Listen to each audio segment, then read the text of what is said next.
Ibu bapak, saudara-saudari dan juga anak-anakku, keluarga Kristiani yang berada di Keuskupan Agung Semarang, bulan Juli tahun 2024 ini ditetapkan oleh Keuskupan Agung Semarang sebagai bulan katekese keluarga.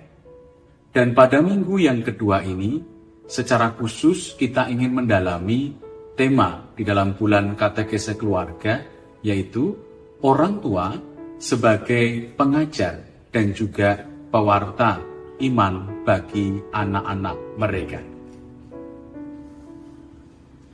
Inspirasi kitab suci saya ambil dari Injil Lukas bab 2 ayat 41 sampai dengan 52. Yesus pada umur 12 tahun di dalam bait Allah. Tiap-tiap tahun orang tua Yesus pergi ke Yerusalem pada hari raya Paskah. Ketika Yesus telah berumur 12 tahun, pergilah mereka ke Yerusalem seperti yang lazim pada hari raya itu. Sehabis hari-hari perayaan itu, ketika mereka berjalan pulang, tinggallah Yesus di Yerusalem tanpa diketahui orang tuanya. Karena mereka menyangka bahwa ia ada di antara orang-orang seperjalanan mereka, berjalanlah mereka sehari perjalanan jauhnya, lalu mencari dia di antara kaum keluarga dan juga kenalan mereka. Karena mereka tidak menemukan dia, kembalilah mereka ke Yerusalem sambil terus mencari dia. Sesudah 3 hari mereka menemukan dia di dalam bait Allah. Ia sedang duduk di tengah-tengah alim ulama sambil mendengarkan mereka dan mengajukan pertanyaan-pertanyaan kepada mereka. Dan semua orang yang mendengar dia sangat heran akan kecerdasannya dan segala jawab yang diberikannya. Dan ketika orang tuanya melihat dia, tercenganglah mereka. Lalu kata ibunya kepadanya, "Nak, mengapakah engkau berbuat demikian terhadap kami? Bapamu dan aku dengan cemas mencari engkau." Jawabnya kepada mereka, "Mengapa kamu mencari aku? Tidakkah kamu tahu bahwa aku harus berada di dalam rumah Bapakku?" Tetapi mereka tidak mengerti apa yang dikatakannya kepada mereka. Lalu ia pulang bersama-sama mereka ke Nazaret, dan ia tetap hidup dalam asuhan mereka. Dan ibunya menyimpan semua perkara itu di dalam hatinya. Dan Yesus makin bertambah besar dan bertambah hikmatnya dan besarnya, dan makin dikasihi oleh Allah dan juga manusia. Demikianlah sabda Tuhan, terpujilah Kristus.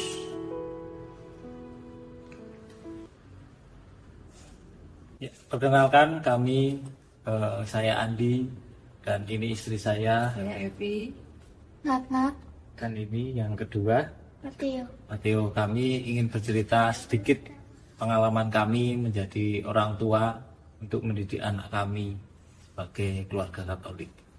Pertama-tama kami ingin mempunyai keluarga, waktu saya masih mendekati Evi, keluarga Katolik yang benar. Jadi bagaimana kami harus berubah menjadi orang yang lebih baik dulu sebelum kami mengajarkan, membawa anak kami menjadi lebih baik. Kata orang tua kami bahwa anak-anak itu untuk meneladani itu paling gampang ya diberi contoh. Akhirnya saya sama Evi memberikan contoh-contoh bagaimana untuk menjadi keluarga yang baik.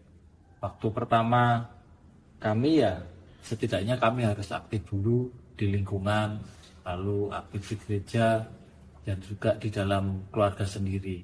Kita memulai waktu Natal dari masih dalam kandungan, kita mencoba untuk tetap membawa Natal ke gereja dan diperkenalkan di dalam rahimnya, oh ini sudah di gereja. Jadi biar dia terbiasa. Sedangkan saat kecil banyak semua yang harus kita lakukan itu harus diberikan contoh, dibawa. Kalau misalnya waktu itu Nanat itu kebetulan menyusul langsung dengan saya, jadi full ASI dan tidak menggunakan botol. Jadi sebisa mungkin ketika misa anak ini juga walaupun rewel tetap di dalam gereja, misalkan anaknya sudah mulai mau menangis, langsung saya susui. Dan ketika menyusu langsung di dalam gereja itu ya kurang lebih bisa dibayangkan lah bagaimana ribetnya. Nah, disitulah terjadi peran Koko Andi sebagai ayah, gimana dia membantu saya menyiapkan apron, lalu membantu supaya si bayi ini bisa menyusu dengan nyaman dalam kondisi di dalam gereja yang kita mungkin tidak terlalu leluasa untuk melakukan segala sesuatunya seperti itu. Nah, sebagai bapak kan juga perannya tidak hanya dalam dalam liturgi saja, tapi kan bisa membantu seperti tadi itu, misalkan contoh melayani saya, membantu saya untuk supaya si anak bayi ini bisa menyusu dengan baik dan dia bisa tenang kembali dan kami bisa mengikuti misa dengan baik, seperti itu. Karena kami juga membiasakan diri bahwa kami harus duduk di depan, karena kalau duduk di depan kita pandangannya luas, pandangannya perayaan Ekaristi itu apa? Tidak hanya sebatas kita itu ke gereja. Kita ke gereja bisa setiap saat, tapi ketika kita perayaan Ekaristi itu harus dihadiri, harus dipimpin oleh seorang romo. Dan ketika apa saja yang dilakukan romo saat misa dan semua petugas liturgi, biar anak-anak itu terbiasa melihat. Setelah melihat, dia pasti akan timbul ketertarikan karena kebiasaan yang dia lihat. Sama seperti kita memberi contoh kebiasaan setiap hari. Ketika kita memberikan kebiasaan yang baik, anak-anak pasti akan ikut baik. Sama halnya ketika kita waktu ikut misa. Kadang juga kita tidak lepas saat memang anak-anak sudah bisa bersekolah minggu, ya mau nggak mau, kita harus bisa tidak mau misa 2 kali. Supaya anak-anak itu tahu perayaan Ekaristi itu seperti apa. Karena kita tidak mau yang hadir itu hanya badan kita, tetapi jiwa kita juga di situ. Karena itu kan cuma hanya 1 jam sampai 1 jam setengah. Dan tadi yang diceritakan istri saya itu bagaimana kan tidak hanya kita yang misa, tetapi ada beberapa orang juga. Karena namanya anak kecil pasti banyak tingkah, banyak gerak, banyak suara. Dan supaya tenang itu seperti apa, kita memang harus kompak, kita harus sama-sama menjaga supaya anak itu tetap anteng, apalagi yang kedua ini yang super mesin ini. Jadi dengan kebiasaan itu pasti akan semoga kami berharap anak-anak itu terbiasa. Jadi di gereja itu memang yang benar itu seperti apa, yang salah seperti apa, kita mulai ajarkan dari kecil supaya tidak seperti waktu saya kecil ke gereja papa mama duduk, saya dilepas di luar gitu kan. Kita nggak tahu apa sih arti misa, sampai saya juga mau menikah Evi meraba-raba gimana sih cara jadi orang Katolik yang benar. Jadi kan kebetulan saya dipercaya, diamanahi sama umat di lingkungan kami, saya menjadi prodiakon.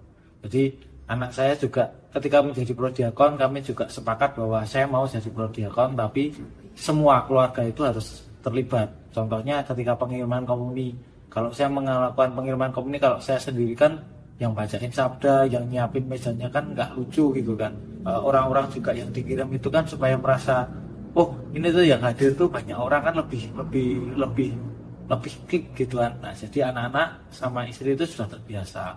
Jadi dengan kebiasaan itu timbullah keinginan anak-anak, oh papinya mau seperti ini, oh maminya mau seperti ini. Supaya timbul itu, akhirnya anak saya ketika jadi komuni, sudah bisa komuni, tanya setelah komuni, mau mes dinar itu seperti apa, tapi harus komuni dulu.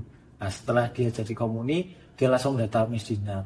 Dan ketika mes dinar, dia langsung bilang sama guru pendampingnya, sama Bu Nini itu bilang, saya mau tugas bareng papi, karena itu memang cita-citanya dia. Tapi ya itu saya juga nggak tahu, wong itu juga berjalan dengan sendirinya. Mungkin hal-hal kecil-kecil seperti itu yang kita tidak bisa atur, tidak bisa kita bikin, tapi ya memang kita harus memberi contoh. Mungkin itu aja sih. Ada tambahan lagi nih?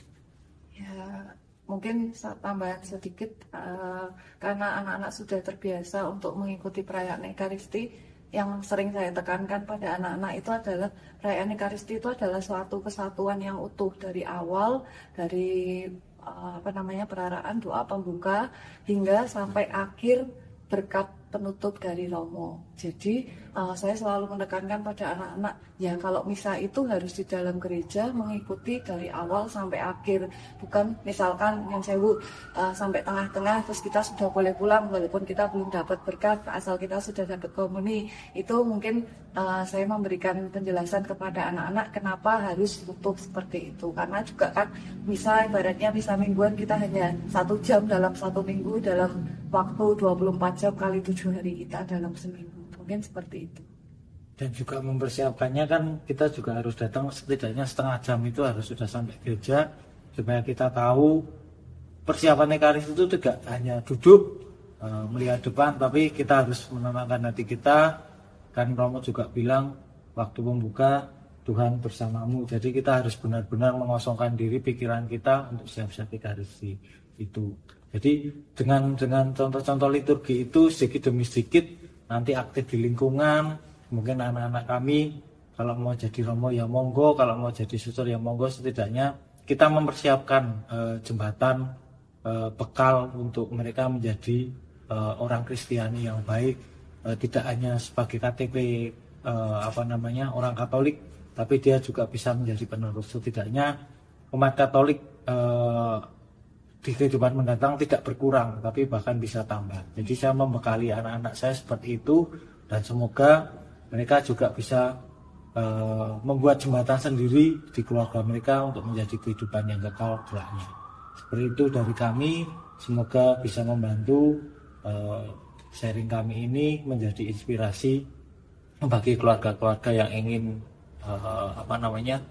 membuat sebuah keluarga Katolik yang bagaimana yang benar dengan caranya masing-masing. Setidaknya kita punya tujuan satu yang sama, kita bersatu di dalam Tuhan, kita menuju Tuhan, dan kehidupan kekal harus kita persiapkan sejak dini, sejak awal supaya kita tidak terlambat di kemudian hari. Demikian, salam dari kami, berkah dalam.